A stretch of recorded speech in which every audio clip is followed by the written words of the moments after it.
Guys, I'm back at Into Moto. Today seems really busy. Loads of coming and goings in there. There always tends to be bikes coming and going, but yeah, it's a busy day today. This is the bike I'm on. It's Honda's CBR125 and it's in the Repsol colours. Looks nice in this colours if you ask me, but what we'll do, usual way, we'll have a look around the bike. I'll throw some specifications at you and you let me know in the comments what you think of it. Let's go. Look at that colour scheme, and this just looks beautiful in the orange. Like the bike wasn't sporty enough, they've put the old race colours on, but it looks lovely.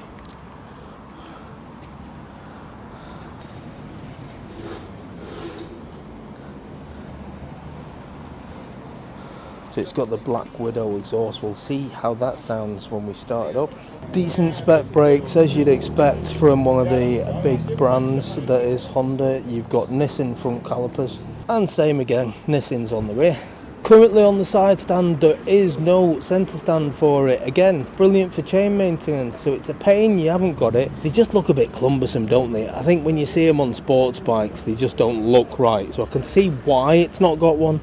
You just miss out and it makes the chain maintenance a little bit more difficult. So this has got a 125cc engine that delivers 13.6 horsepower. Buttons, industry standard. There's not a lot going on with this. You've got your horn, your indicators, your high low beam.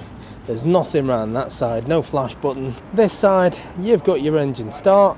There's not even an engine cut off. What the fudge? The seat height on this,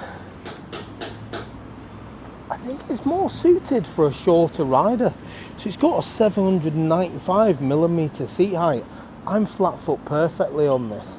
I've been on a couple of the 125 sports bikes recently.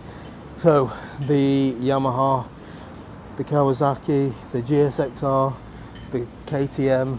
I've been on pretty much all of them, to be fair. And this seems to be the one that is better for the shorter rider. Certainly feels like, yeah, I've got a bend in the knee and everything with this one, whereas the others I've been on the balls of my feet, maybe getting my heels down, but very close, whereas this, no, much better. It has got a weight of 137 kilograms as well, so it does feel nice and light and easy to move around. I'm going uphill as we speak, but it's easy enough to do it, just pushing with your feet. That's good, nice and easy to move around the garage. And the beauty with this one is it's cheap. Price wise, I think it's up there with a lot of the Chinese brands, I'm going to say. So Into Moto sell a lot of bikes, including Vosge, Benelli.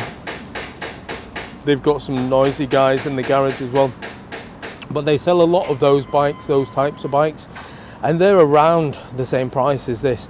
Now this, granted, is a used version, but I want to test it. Is this better than going buying a brand new bike, or should you buy something like this?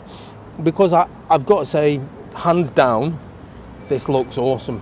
So put this next to one of the new P-Way sports bikes, which is a similar sort of price. Straight away you'd say, this bike looks better, because it does. In these race colours it looks beautiful. But let's go for a ride, let's see what it's like. Let's see, is it worth getting a used one over a new one? Looks wise, I'd have to say 100%. What do you think of the colour scheme? I really like it. I've seen, well, I'm sure you've all seen loads of CBRs on the streets because they're a popular choice. They're a popular choice for a reason.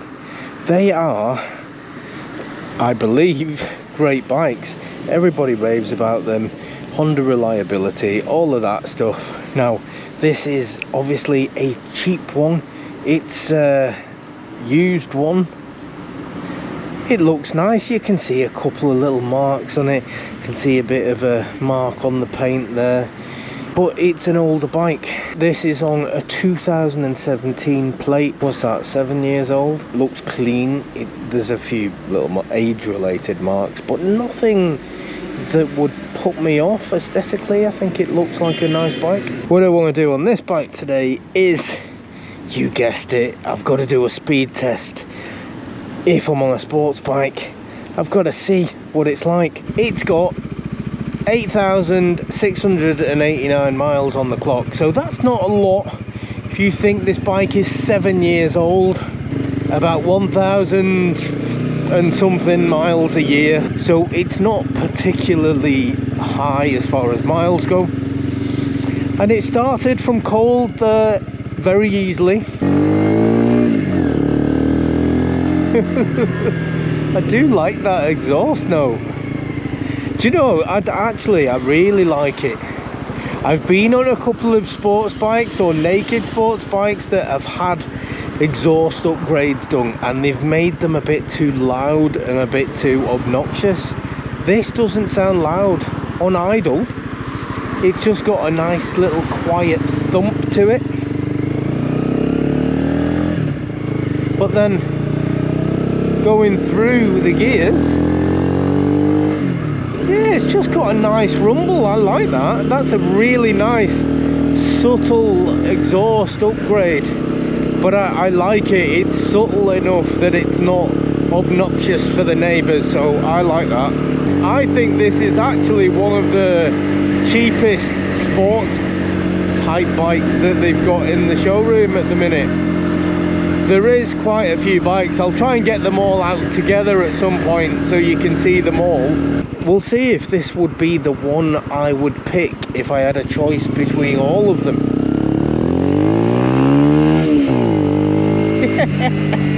I love that noise. It's like an angry wasp.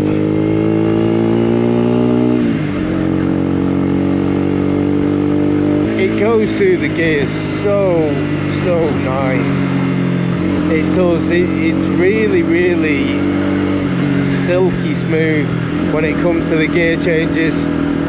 Just the slightest click and yeah, gears done. So the bike itself as mechanically appears to have aged really well. This has got a nice throaty noise to it, and the performance is alright. It kind of matches the performance. It seems like quite a nippy 125 around town. And what I'm surprised at, actually very pleasantly surprised at, I'm not feeling any pressure put on my wrists where all my body weight's going forward. So it's kind of a sporty position, but it's not an overly sporty position, so it does actually feel like a comfortable bike to ride, which has surprised me, because I thought it was going to be one of those painful back and painful wrist moments where you're just in the race position. But no, it's actually quite a soft sporty position, which for anybody coming into biking and it's your first experience of a sports bike, it's actually quite a good one.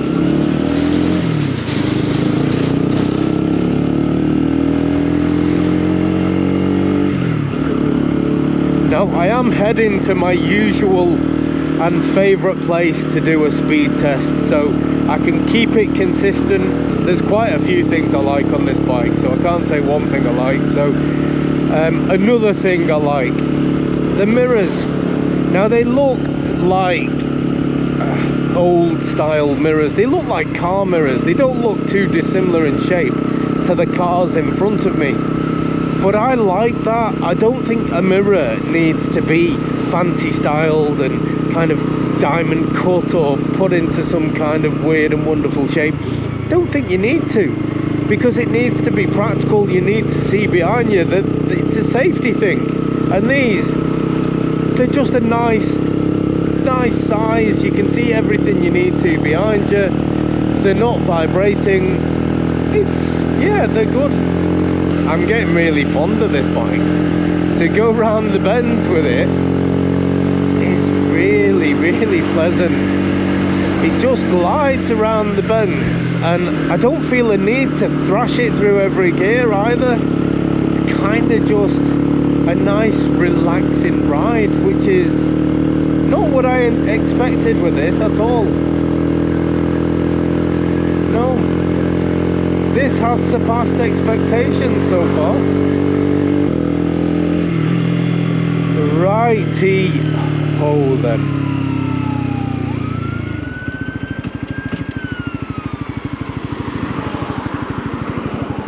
For people who've been here before, people who have seen me do these speed tests, so basically what I'm doing, I'm not looking to break any speed limits.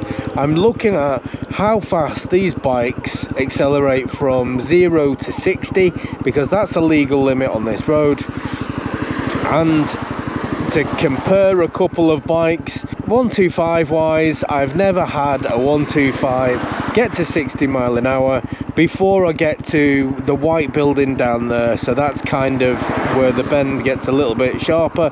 So I've never had a 125 do it. The fastest bike that I've had do it so far is the Vosges R125, which got to 59 miles an hour.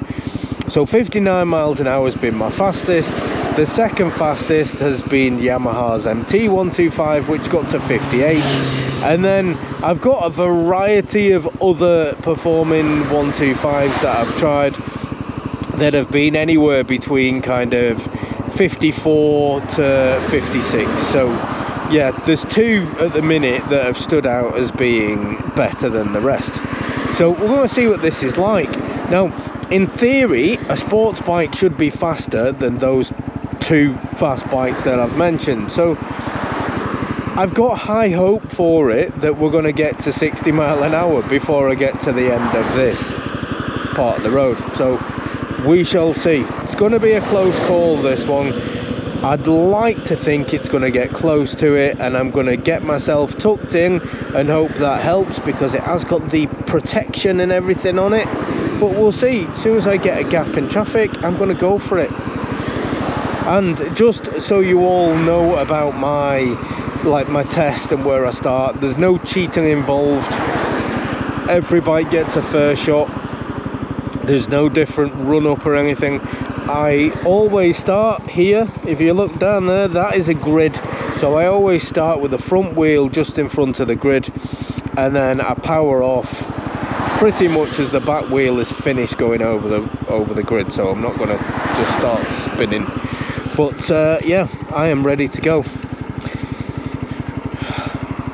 Got to make sure I've got enough of a run up. I don't want to catch up to something in front and not get to 60. Right, let's go.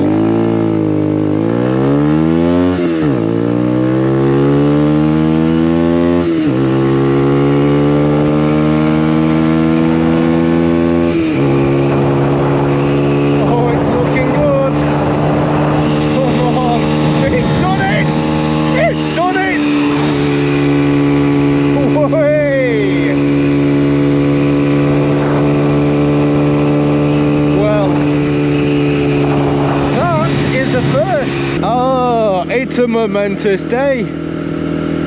So this bike has knocked Vosges R125 off the top spot, and to be fair, I would have been so disappointed if it hadn't. And it's not that the Vosges R125 isn't like a great bike, it's just this is a sports bike. A sports bike 125 should be beating a naked sports, shouldn't it? It should be beating it, and I would say it beat it quite significantly as well. It wasn't just it got to 60, it got to 60 with plenty of running room to go even faster. It got to 60 before that bend. I never thought I'd actually see the day a 125 do it, because I've failed so many times. But this bike has shown, even a 7-year-old one with way below average miles, but little over 8,000 miles, has just absolutely tonked the record. Well played, Honda. So let me just, I mean, it's not just about performance. I get carried away with my little speed test, but let's just talk about this bike for a minute, because looks wise, what a lovely looking 125cc motorcycle. This kind of breaks the mold a little bit for me.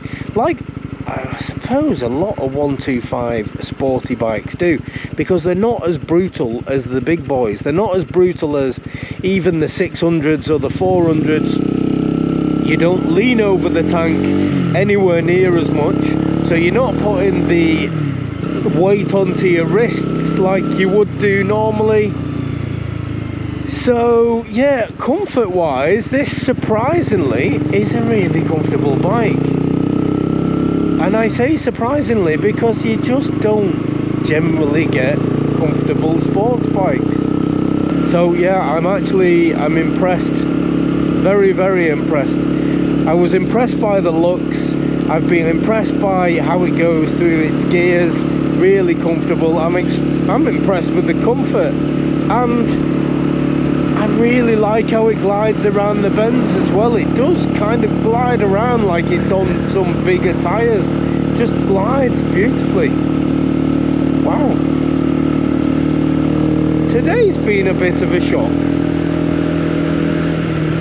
It shouldn't be. I know it shouldn't be. Believe it or not, as far as CBRs go, my experience of CBRs has been quite limited. When I first started biking, or when I first went back to biking, which was about 23 years ago now, where I did my big boy bike test. I'd been on little bikes when I was younger, but started on the big bikes about 23 years ago. And I started on my GSXR 600. That was the bike that got me back into biking and big biking. And I had friends that had CBRs who raved about them. They used to tell me about how they were the perfect bike. I think I need to start experiencing the bigger ones now. I need to have a go at the 600s and the 1000s and see, are they the same? Are they the comfortable sports bike that I've been missing out on? Who knows? That is a video for the future, I think. But what an easy bike to just dip into the corners.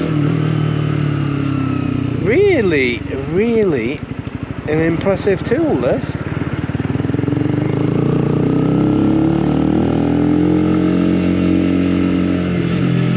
I'm sad to take it back, and I don't say that often about sports bikes. I think I may have said it once. No, do you know what? I think I might have said it once about Yamaha's R7, because that for me was like a comfortable sports bike, but it had loads of oomph to it. This is yeah, completely different animal, but a completely shocking animal with how impressive it's actually been. Now let me do the test here. I'm back at Into Moto. I am going to park here, but can I walk it backwards uphill? Well, the beauty of this bike is, as you've seen, it's not a particularly tall bike, so I am perfectly flat-footed. I've even got a little bend in the knee, so it means that even for my short legs, I can do this whilst going uphill, which is really, really, really good. I've got to stress, because you just don't get that on a heavier, taller bike. They are a lot harder to maneuver, and that was really, really easy. I really am impressed with this bike. Now, they've got a few sporty numbers inside. I could reel them all off, but I'll show you in a later video. I'll try and get them all outside, but this one is by far the cheapest. It's actually a bargain at the price, and what I've just experienced is the best performing 125 that I've been on my performance test, and by some considerable way. I'm sure this would have kept going and going and going. Now, as it happens, I've got to stay legal because I'm a good boy, so I rein it in. But my test of getting to 60 mile an hour before that first corner hasn't been done before. Now it has, and it's all thanks to Honda and the CBR125. So what a great bike. It is for sale again to Moto. You should 100% buy one of these bikes. Absolutely amazing. One of the best 125s I've ever ridden. Absolutely beautiful bike to ride. Oh, and I've said it about a Japanese bike. Actually, no, I'm going to scrap that. I've not said it about a Japanese bike. It's a Japanese brand. It's Honda. I'm pretty certain it's made in like Taiwan or India or maybe even China. I don't know. But it's a Honda. It's backed by a Japanese brand, but as we all know, to keep costs down, 125s are built in other places that are cheaper. Regardless, this bike, 7 years old, looks amazing, rides amazing. You should buy it. And on that bombshell, can't even speak, but on that bombshell, I am going to go and have a lie down. So thanks for watching. Catch you on the next one. Laters.